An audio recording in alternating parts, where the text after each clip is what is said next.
왕조 시대에도 왕이 국민을 두려워했는 거예요. 국민 주권 국가에서 국민을 정말 두려운 존재라 해야 맞는 것 같습니다.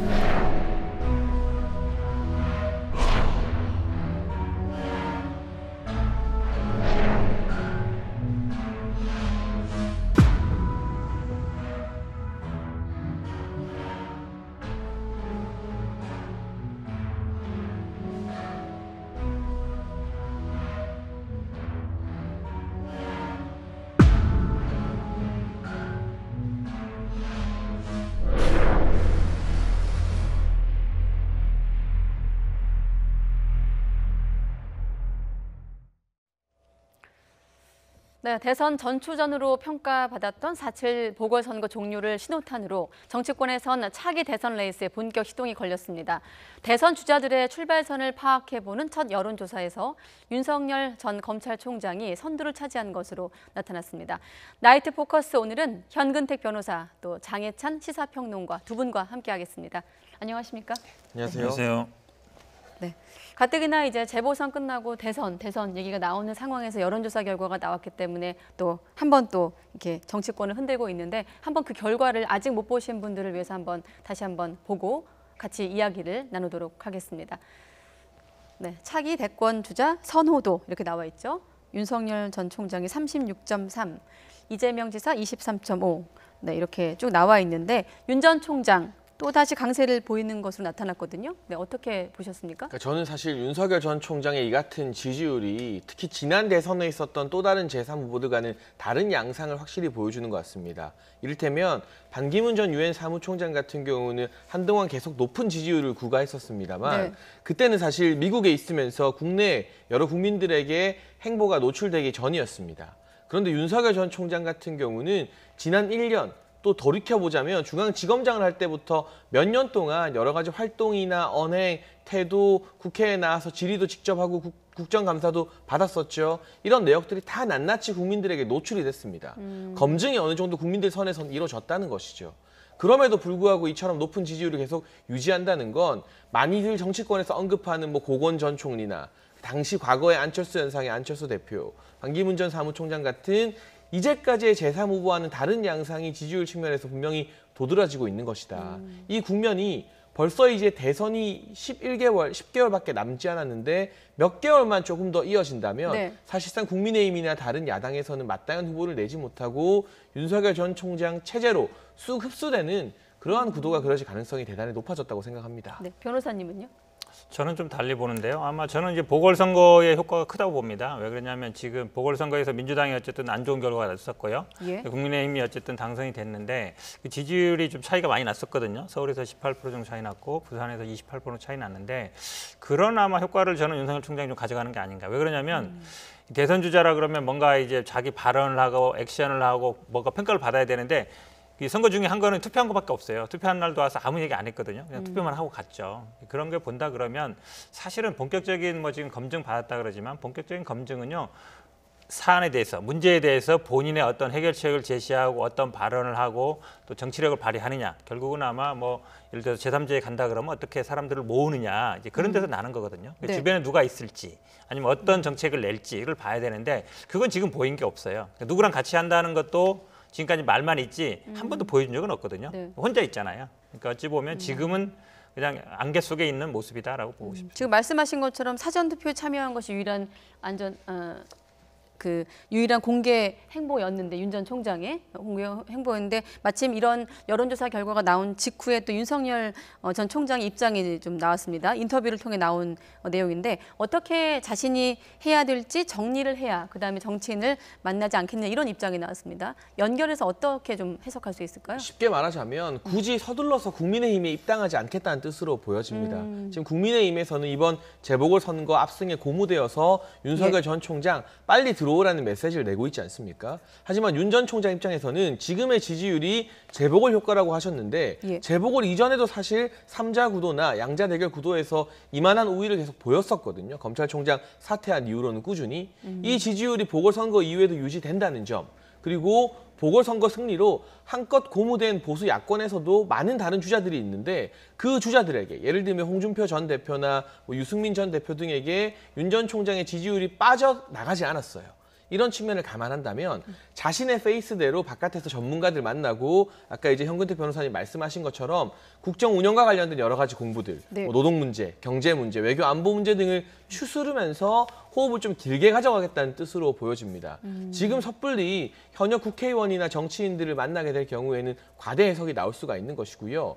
국민의힘 같은 경우도 전당대회를 앞두고 있고 또 국민의당과의 통합을 앞두고 있기 때문에 네. 윤 전 총장 입장에서는 지금 불안정한 상태의 제1야권에 발을 들일 이유가 없는 것이죠. 이 지도부가 재편되고 나서 새로 선출된 당대표나 원내대표가 어떤 결을 보이는지 판단한 다음 제3지대에 좀 더 머무르던가 아니면 뭐 여름쯤에 입당하던가 하는 방식을 선택할 것으로 보여집니다. 네. 일각에서 거론되는 것처럼 빠른 정치 행보, 서두르지 않겠다. 너무 서두르다가 일찍 국민의 기대감을 잃었던 이전까지 다른 제3 후보들의 전철을 밟지 않겠다는 그런 의사의 메시지가 아닐까 호흡을 좀 싶습니다. 길게 가져갈 것이다 이렇게 보시는 거죠. 저는 아마 김종인 비대위원장을 염두에 두지 않았나 싶어요. 왜냐하면 김종인 비대위원장이 한 달 전부터 계속 연락 오면 만나겠다, 네. 연락 오면 만나겠다. 이게 그만두는데도 기자들이 질문할 거 아니에요. 만날 겁니까? 연락 오면 만난다. 내가 먼저 연락은 안 하지만 연락 오면 만나겠다는데 그래서 많은 분들이 아마 기자들이 언제 두 사람이 만날까가 초미의 관심이거든요. 예. 근데 지금 이런 메시지, 그러니까 뭐 천천히 만나겠다라는 얘기는 당분간 안 만나겠다라는 뜻으로 보이기도 해요. 이렇게 말했거든요. 정치권 인사와 만나게 되면 밥만 먹고 헤어질 수 없는 것 아니냐 이런 말을 그렇죠. 그러니까 당연히 했거든요. 아마 김종인 비대위원장이 만난다 그러면 당연히 이제 국민의힘과는 별개로 제3지대에서 뭔가 만들어 보자라고 얘기할 것이고 그렇다 그러면 아마 윤석열 총장 입장에서는 그거에 대한 어느 정도 그러니까 김종인 비대위원장의 생각이 있기 때문에 예. 그거에 이제 동의한다 그러면 만나는 것 자체가 이제 동의의 표시거든요. 네. 근데 또 안 만난다 그러면 좀 그렇고 아마 제가 보기에는 근데 그 서로 간에 어쨌든 누가 먼저 연락해서 만날 거냐 이게 어찌 보면 약간 수싸움인 것 같은데 네. 제가 보기에는 뭐 윤석열 총장이 그래도 만나는 게 좀 더 낫지 않을까 싶습니다. 네. 본인이 좀 아쉬운 사람이죠 지금은. 네, 윤 전 총장 행선지 좀 예상은 잠시 뒤에 또 여쭤보기로 하고 아까 그 여론조사 관련해서 이색적인 또 조사 결과가 있어서 한 가지 더 소개하고 다음 얘기 넘어가도록 하겠습니다. 주제가 대통령감이 절대 아니라고 생각하는 인물은 누구냐라는 질문이었는데 윤 전 총장이 22.8% 또 네, 이렇게 22.7% 이렇게 나오고 있습니다. 추 전 장관, 추미애 장관이 0.1%포인트 적은 22.7%로 이런 표현이 맞는가 싶은데 박빙이거든요. 일단 비선호도 조사에서 이 결과는 또 어떻게 해석할 수 있을까요? 저 개인적으로는 여론조사 전문기관에 몸을 담고 있는데요. 예. 이걸 마치 해석해서 윤 전 총장에 대한 부정의식이 높다고 판단하는 JTBC나 중앙일보의 기사가 저는 핀트를 좀 잘못 잡았다고 봅니다. 왜냐하면 예. 지금 야권 내부에서 거의 유일한 이 경쟁이 되는 여권 입장에서 위협이 되는 대선 후보이기 때문에 응답을 하는 여권 지지층에서는 당연히 윤석열 전 총장에 대한 견제 심리가 강하게 발동될 수밖에 없는 겁니다. 네. 보통 통상 1위 주자에 대해서는 긍정 지지율이 높은 만큼 그만큼의 부정 지지율이 따라오는 건 너무나 자연스러운 현상이에요. 오히려 지금 보시면 추미애 전 장관이나 임종석 전 비서실장 같은 경우는 대통령 후보로 본다는 긍정 지지율 응답은 그리 높지 않아요. 그런데 본인들의 긍정 지지율보다 부정 지지율이 훨씬 높잖아요. 이게 아주 이례적인 현상이고 그만큼 국민적 비호감도가 크다고 해석하는 건 크게 틀리지 않은 분석인데 네. 윤석열 전 총장 같은 경우는 본인의 긍정 호감도가 굉장히 높은 상태에서 저 정도 견제 심리에 의한 이 부정 지지도가 나온다는 건 이색적인 현상이 전혀 아니고요. 실제로 제가 계산을 해보니까 네. 본인의 긍정 지지율과 지금 나오는 부정 지지율을 뺀 순수한 그럼 지지율의 격차 나머지에서도 윤석열 전 총장이 여야 통틀어서 1등이었습니다. 그렇게 해석한다면 이 부정 지지율이 높다는 결과를 가지고 많은 국민들이 윤석열 전 총장에 대한 비토의사가 높다 이렇게 분석하기보다는 여권 지지층들이 그만큼 윤석열 전 총장은 이미 야권의 후보로서 견제하고 있다 이런 해석을 내리는 게 훨씬 더 합리적인 추론이라고 생각합니다. 네, 같은 질문 드리면요. 저도 기본적으로 아마 지지율이 높으면 부정평가도 높게 돼 있거든요. 예. 결국은 아까 지금 말씀하신 것처럼 그 격차, 그 차이, 그러니까 긍정평가와 부정 사이의 차가 중요한데 근데 윤석열 총장에 대한 부정평가가 높은 거는 저는 단순히 뭐 여당 지지자들뿐만 아니라 그러니까 저는 여기에 기본적으로 있다고 봐요. 그러니까 검찰총장을 하던 사람이 바로 대통령 선거에 나오는 게 맞느냐. 이 부분에 대한 근본적인 질문이 있는 거거든요. 그러니까 그동안에 어쨌든 수사를 했던 거라든지 아니면 정치의 중립성. 지금 네. 검찰 내에서도 저는 아마 윤석열 총장이 계속 대권으로 가까이 갈수록 친정에서도 아마 반대 목소리 나올 걸로 봐요. 왜 그러냐면 어찌 보면 같이 딸려가는 거거든요. 네. 본인이 대권에 나갈수록 그동안 검찰이 뭘 하든지 간에 오해를 받을 수밖에 없잖아요. 그러니까 그런 거에 대한 평가도 저는 분명히 들어있다고 봅니다. 네, 뭐 아까 윤 전 총장 행보 얘기하면서 본인이 어떻게 정리가 할지 돼야 정치인을 만나겠다라는 뭐 그런 연장선을 볼 때 노동 전문가도 만났거든요. 청년 일자리 문제를 논의했는데 이 행보는 또 어떻게 볼 수 있을까요? 저는 전문가들 사이에서 이 정승국 교수님에 대한 평이 워낙 좋은 것으로 알려지고 있기 때문에 네. 굉장히 시의적절한 만남이다 이런 평가가 나온다고 제가 주변에 이 여론을 통해서 전해 들었고요. 예. 사실 이 정승국 교수님 같은 경우는 노동시장의 이중구조 문제를 지속적으로 제기해왔던 학자입니다. 이 이중구조라는 것은 무엇이냐? 아주 소수의 대기업이나 공기업의 정규직들만 지나친 보상을 받고 있고 그렇지 않은 비정규직이나 중소기업 다니는 청년들 같은 경우는 너무나 열악한 환경에 처해 있다. 이걸 어느 정도 완화시키는 정책이 나와야 한다는 게 이 노동시장 이중구조에 대한 지적인 것인데 이러한 목소리는 사실 보수 정당에서 옛날부터 꾸준히 나왔어요. 제가 기억나는 게 지금 정진석 전 공관위원장이죠. 원내대표 시절에 이 교섭단체 대표 연설에서 이 중향 평준화라는 이야기를 했거든요. 네. 이것은 무엇이냐? 상층부 노동자들, 그러니까 대기업 정규직들이 약간의 양보를 하고 그 양보한 파이만큼 하층부 노동자들, 상당히 열악한 환경에 있는 비정규직이나 중소기업 노동자들의 파이가 더 커지는 그러한 중향 평준화가 우리 국가가 나아갈 길이다라는 게 그때의 원내대표 교섭단체 연설에서부터 언급이 됩니다. 근데 정승국 교수가 말하는 노동시장 이중구조 타파와 상당히 연결되는 지점이거든요. 이런 맥락에서 보게 된다면 윤석열 전 총장이 그리고 있는 경제관이나 노동관, 청년 일자리관들이 이제까지 이 새누리당 내부, 그러니까 이제 지금은 국민의힘이죠. 네. 국민의힘 내부에서 주로 온건하거나 중도 지향적인 정치인들이 대안으로 제시했던 그 기류가 상당히 흡사하다. 어느 정도 이 교차점이 상당히 많다는 게 드러나는 대목 아닐까 싶습니다.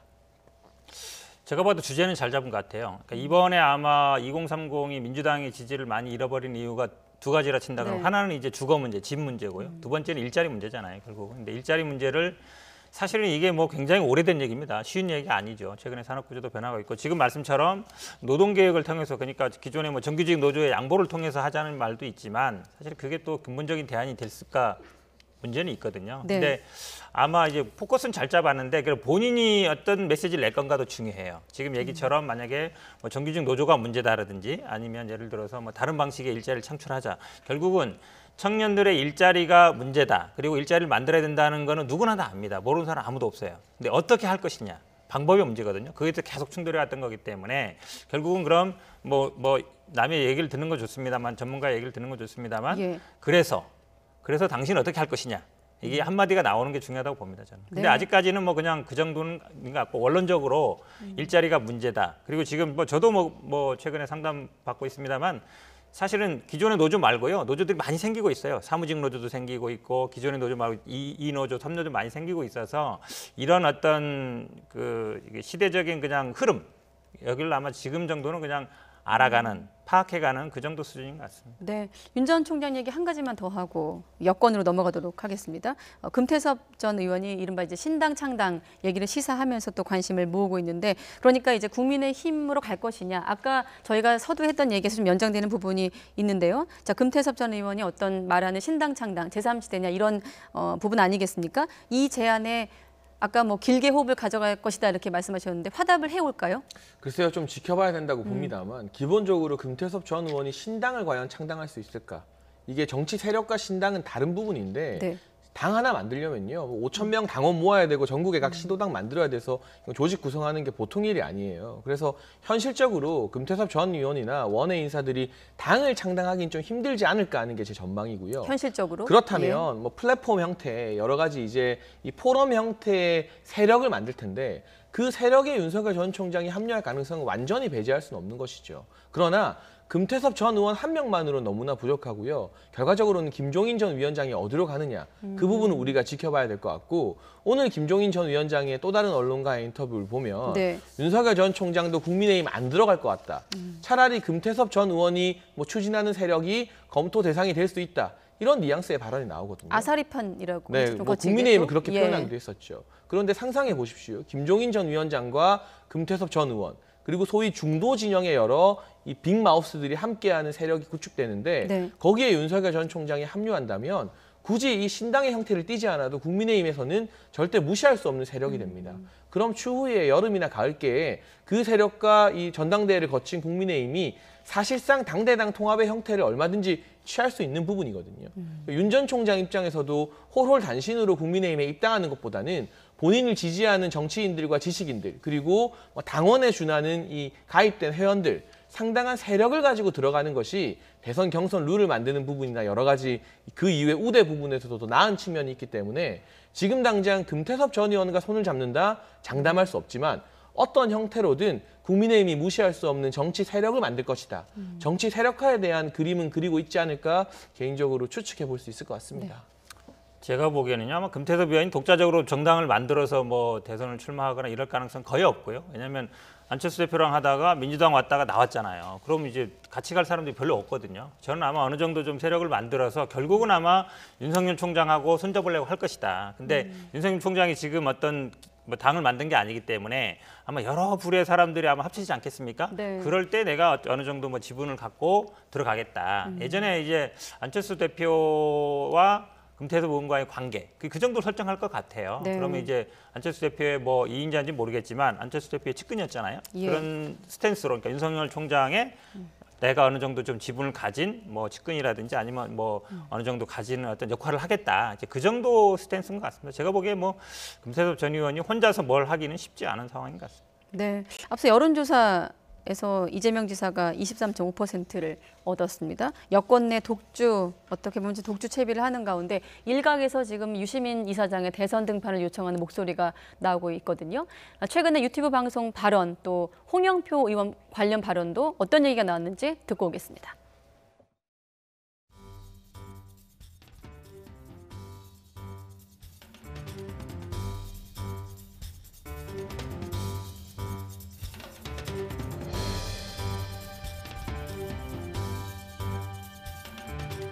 유시민 지금 이사장의 그 등판 가능성을 계속 지금 보도를 하지 않습니까? 의원님은 어떻게 전망을 하세요?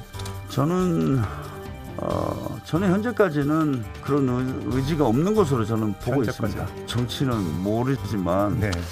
뭐 제가 사실 뭐 자주는 아니지만 가끔 만납니다. 예, 예. 제가 뭐 만나본 가장 최근의 그런 어떤 상황을 보면 뭐 그렇지는 않은 것 같습니다. 가끔 만난다는 홍영표 의원, 가끔 만났지만 가장 최근에 만났을 때 그런 어떤 상황을 보면 그렇지 않은 것 같다라고 이제 표현을 좀 어떻게 보면 돌려 말하는 것 같기도 하고 아무래도 시기가 시기인 만큼 단어 하나, 행보 하나에 좀 예민해지지 않나 이런 생각이 드는데 어떻습니까? 일단 운명이란 단어가 나오면서 또 관심을 끌고 있거든요. 네, 사실 문재인 대통령 같은 경우도 본인이 원해서 대선에 출마했다기보다는 그 주변에 이제 친노 정치인들의 열화 같은 어떤 성원, 지지에 못 이겨서 내가 아니면 아니겠구나. 나올 수밖에 없는 상황이 펼쳐져서 예. 정치를 했다고 많이들 평가하고 있지 않습니까? 그래서 운명이라는 단어를 쓰는 것인데 저는 유시민 노무현재단 이사장도 본인 스스로는 대선 등판을 원하지 않는다고 생각합니다. 여러 차례 확고하게 의사를 밝혔고요. 이 대선 후보가 되는 게 대단한 영광이지만 동시에 대단히 고통스러운 일이기도 하거든요. 네. 대선 캠프에서 한번 주변에서 지켜만 봐도 보통 사람이 할 수 있는 일이 아닙니다. 그런데 지금 이미 이 사회에 지식이 있는 여러 가지 지식 소매상으로서 충분히 자기 영역을 구축하고 있기 때문에 자기 자신은 돌아오는 걸 원치 않을 거예요. 하지만 주변 상황이 과연 유시민 이사장을 내버려 두겠는가. 지금 이낙연 전 대표 같은 경우는 이번 재보궐 참패로 엄청나게 큰 정치적 타격을 입었고요. 예. 그 대항마, 대체제가 될 수 있는 존재로 정세균 총리가 당으로 돌아올 겁니다.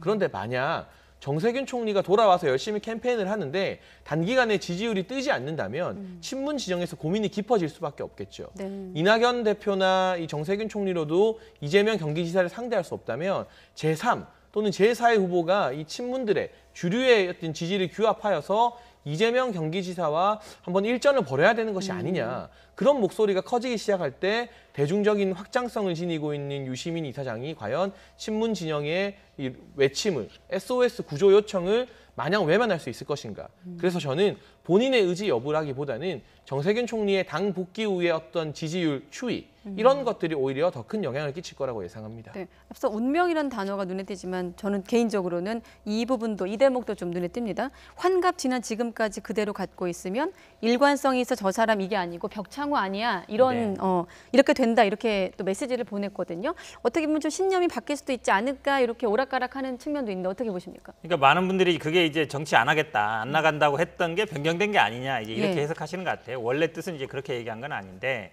저도 뭐 장혜찬 평론가 말씀처럼 사실 이제 본인은 저도 주변에 들어보면 본인은 나올 생각은 별로 없는 것 같아요. 근데 주변에 많은 분들이 이제 설득 중이다. 계속 만나면 뭐 해야 되는 거 아니야 얘기하는데 저는 아마 판단할 수 있는 기준은 하나 있는 것 같아요. 예전에 아마 여론조사에 들어갔었거든요. 예. 들어갔을 때 본인이 빼달라고 했어요. 맞아요. 몇 번이나 빼달라 했어요. 기억납니다. 빼고 빠졌거든요. 근데 아마 이렇게 계속 나오면 아마 뭐 어떤 언론사에서 넣을 겁니다. 넣었는데 그때 만약에 가만히 있다. 그러면 제가 보기에 하나의 신호가 될 수 있을 거예요. 근데 또 빼달라고 한다. 그럼 제가 보기에 진짜 생각이 없는 것 같고. 왜냐하면 아마 전당대회 뭐 5월 중순에 하고 나면 바로 이제 대선 국내 넘어가거든요. 6월 정도가 되는데 제가 보기에 5월 달 내에 그거는 어느 정도 결정될 것 같습니다. 그러니까 여론조사에 넣었는데 본인이 빼달라고 한다면 생각이 그거에 없는 따라, 거고 판단해 볼 빼달라고 수 안 있다? 한다면 여지는 좀 있지 않을까라는 생각해 봅니다. 그렇군요. 유시민 이사장 얘기를 했는데 이렇게 민주당 내 쇄신론과 함께 여러 인물들이 새 인물에 대한 요구가 높아지면서 대안으로 이런저런 인물들이 지금 거론되고 있거든요. 어떤 인물들이 지금 거론되고 있죠? 저는 네. 이 민주당 내부에서요 새 인물 거론되는데 현재 이 거론되는 새 인물이 아니라 당권이나 원내대표가 유력한 인물들로는 국민들에게 쇄신의 이미지를 주기는 한없이 부족하다고 생각을 합니다. 예를 들면 지금 원내대표 가장 유력한 주자 윤호중 의원이잖아요. 예. 그런데 법사위 운영하면서 이분은 협치가 무엇인지 전혀 모르는 듯한 활동을 하셨거든요. 야당의 시각에서 바라볼 때는. 네. 그리고 최근에 재보궐선거 국면에서도 오세훈 후보를 향해서 쓰레기라는 막말을 썼습니다. 재보궐선거날 쓰레기를 분리수거 해야 된다고 했어요. 야당을 쓰레기로 보는 분이랑 원내 협상을 어떻게 진행합니까? 근데 이분이 당내 개파나 구도를 보면 단일화도 성공하셨고 가장 유력한 원내대표 후보예요. 당대표 후보군을 보게 되면 송영길 후보가 그나마 비문의 이미지가 있습니다만 뭐 홍영표 후보나 우원식 후보 같은 경우도 전부 다 친문으로 분류가 되죠. 지금 거론되는 이 카드들은 민주당이 재보궐선거에서 참패를 당하기 이전에 고민할 수 있는 카드였다는 생각이 듭니다. 그런데 그냥 아슬아슬하게 석패를 당한 것도 아니고 서울 같은 경우는 민주당이 굉장히 유리한 지역이라고 볼 수 있는데 25개 구 전체에서 패배를 했다면 완전히 국민들이 생각지도 못할 깜짝 카드. 예를 들면 밖에서 쓴소리를 하고 있는 김혜영 전 의원이나 당내 이제 40대 소장파라고 할 수 있는 박용진 의원. 이런 정도의 인물들이 당을 수습하면서 완전히 쇄신하겠다. 이렇게 나와야 국민들도 민주당이 회초리 맞더니 뭔가 달라지려고 하는구나. 이런 생각을 할 수 있는데 윤호중 의원이 나와서 우리가 반성하겠습니다 한다면 뭐 홍영표 의원이나 우원식 의원이 우리가 달라지겠습니다라고 한다면 국민들 바라봤을 때는 회초리를 맞고도 여전히 친문 일색으로 가는구나. 이런 판단을 계속해서 할 수밖에 없지 않을까 싶습니다. 당권 경쟁도 그렇고 원내대표 경선도 그렇고 이제 장평론가님이 보시기에는 참신하지 않다. 새 인물이 아니다 이렇게 보시는 거군요. 네, 전혀 회초리를 맞은 티가 느껴지지 않는 후보군이에요. 예. 저는 아마 이제 언론이나 야당에서 우리 당에 이제 뭐 조금 박해 네 분을 많이 얘기하잖아요. 이분들이 쓴소리를 하고 왜 받아주지 않느냐 얘기하는데 사실은 그게 어느 정도 당내 역학관계도 관련이 있어요. 이분들이 예를 들어서 뭐 당내 어느 정도 뭐 영향력을 갖고 그리고 뭐 예를 들어서 뭐 원내대표 나갈 수도 있는 것이죠. 뭐 나가면 됩니다. 뭐 나가지 말라고 하는 건 아니거든요. 예. 근데 그런 거는 사실은 뭐 본인 스스로 결정할 문제라고 보고요. 그다음에 지금 뭐 쇄신 말씀하시는데 저는 사실 뭐 반대편에서 얘기를 할 수도 있지만 저는 뭐 원내대표 같은 경우는 의원들이 선출하는 거거든요. 근데 의원들이 과연 어떻게 선택할 것인가. 물론 윤호중 의원이 뭐 당연히 앞서갔다고 보는데 또 아마 초선이나 재선 의원 중심으로 최근에 뭐 쇄신 모임이 뭔다 변화해야 된다 그러면 지금 박완주 의원 같은 경우는 당청 관계 좀 변해야 된다. 그다음에 예를 들어서 정책도 변해야 된다. 그다음에 뭐 그 상임위도 재배분하겠다 이렇게 얘기하고 있는 거거든요. 약간 변하겠다는 얘기인 거예요. 네. 저는 뭐 당초라면 모르겠지만 두 사람이 어떤 의원들이 지지를 많이 받을지를 볼 필요가 있다고 보고 지금 사실은 당대표 선거 같은 경우에도요.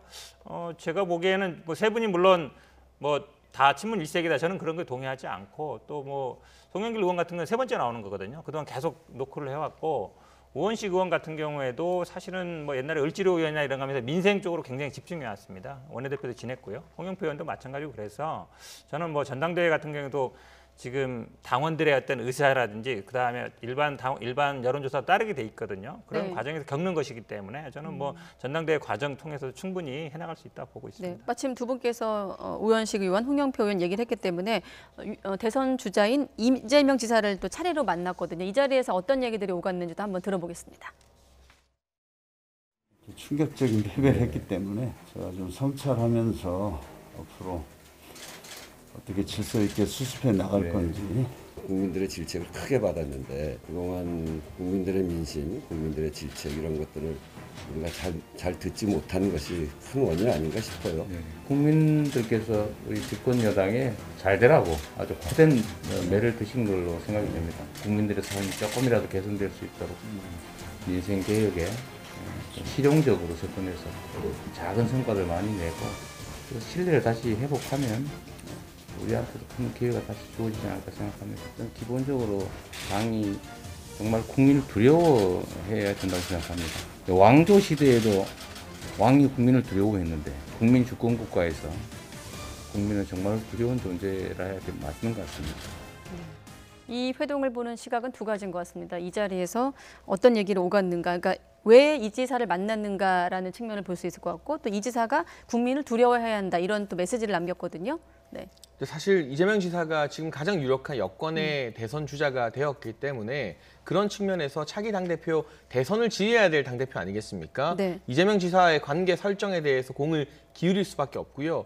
그리고 민주당의 가장 큰 문제가 중량감 있는 비주류가 없다는 것인데 아까 말씀하신 것처럼 이 조금박해라는 4명이 있지만 그 4명 모두 민주당 내에서 입지가 전혀 탄탄하지 않습니다. 네. 그나마 비주류라고 할 수 있는 게 이재명 지사인 것이거든요. 하지만 그 이재명 지사나 소위 말하는 이재명 개마저도 지난 몇 년 동안은 이제 친문 당원들 또는 친문 지지자들과의 어떤 여러 가지 감정 골 때문에 문재인 대통령이나 주류를 향해서 비판적인 메시지를 거의 내진 않았었어요. 예. 하지만 어찌되었건 친문은 아니라는 이미지가 있어서 이번에 이 당대표 주자들, 특히나 외부에서 볼 때 친문으로 분류되는 홍영표 의원이나 이 우원식 의원이 이재명 지사를 만난 건 우리가 비주류의 목소리도 듣겠다. 그래서 어느 정도 친문 일색인 이 정당의 이미지를 탈피하겠다는 그러한 정치적 행보로 보여지는데 과연 국민들이 지금 시점에서 이 우원식 홍영표 의원이 이재명 지사를 만났다고 해서 민주당이 친문 일색 정당이 아니라 비주류나 소장파의 목소리도 받아들여주는 정당으로 변했다. 이렇게 판단할 것인가 제가 계속 물음표가 든다는 것이고요. 이 패배를 받아들이는 인식 차이인 것 같아요. 이게 지표로 보면 대선에서 질 수도 있는 어마어마한 패배라는 생각이 든다면 지금 전당대회 할 때가 아닌 거죠. 외부에서 또는 내부에서 비대위원장 모셔올 때입니다. 제가 봤을 땐 그래요. 세부 지표를 보게 되면. 네. 하지만 민주당 주류는 참패는 참패지만 충분히 내부에서 이걸 수습할 수 있다. 이런 생각을 하고 있는 것 같아서요. 어느 정도 패배를 당했는지에 대한 인식 차이가 이 같은 행보 차이를 만들어내는 것으로 보여집니다. 비대위 얘기도 뭐 당내에 없던 건 아닌데요. 근데 이제 비대위라는 건 항상 이제 약간 임시적인 거예요. 사실은 원래는 전당대회를 하고 당대표를 뽑는 게 맞습니다. 근데 우리나라 정당에 보면 대부분 이제 선거에 지면 비대위 만들었다가 그 다음에 하고 이러는데 이번에 뭐 김정인 비대위도 겪어보면 알겠지만 사실은 이제 떠나자마자 어찌 보면 완전히 다른 집안처럼 얘기한단 말이죠. 그럼 정당이라는 게 기본적인 연속성, 시스템 이게 중요하거든요. 그래서 네. 만약에 수습할 수 있는 거라면 기본적으로 전당대회를 하는 게 맞다라고 보고 아마 이재명 지사 만난 이유는 지금 말씀하신 것처럼 기본적으로 전당대회 당대표 나왔기 때문에 차기 유력한 주자고요. 어떻게 지지를 받기 위한 건 있는데 아마 오늘 만남에서 가장 큰 건 아마 홍영표 대표 만남이 가장 의미가 크다고 봐요. 이재명 지사 입장에서는 어쨌든 그동안 뭐 지난번 뭐 대선 후보라든지 아니면 경기도 지사 나가면서 친문 진영과 많이 마찰이 있던 거 아니냐라는 얘기가 있었고 네. 거기 어찌 보면 홍영표 의원이 뭐 민주주의 삽전명이라든지 부엉이라든지 거기에 어찌 보면 뭐 지지를 받고 있는 사람이라고 본다 그러면 그러니까 두 사람이 만났다는 의미가 있다. 왜냐하면 이재명 지사는 약간 뭐 친문 진영의 지지를 받아야 되고 또 홍영표 의원도 어쨌든 이재명 지사 지지하는 사람의 지지를 받아야 되기 때문에 네. 당내 화합 측면에서 분명히 제가 보기에는 의미가 있는 만남이다 이렇게 보고 싶습니다.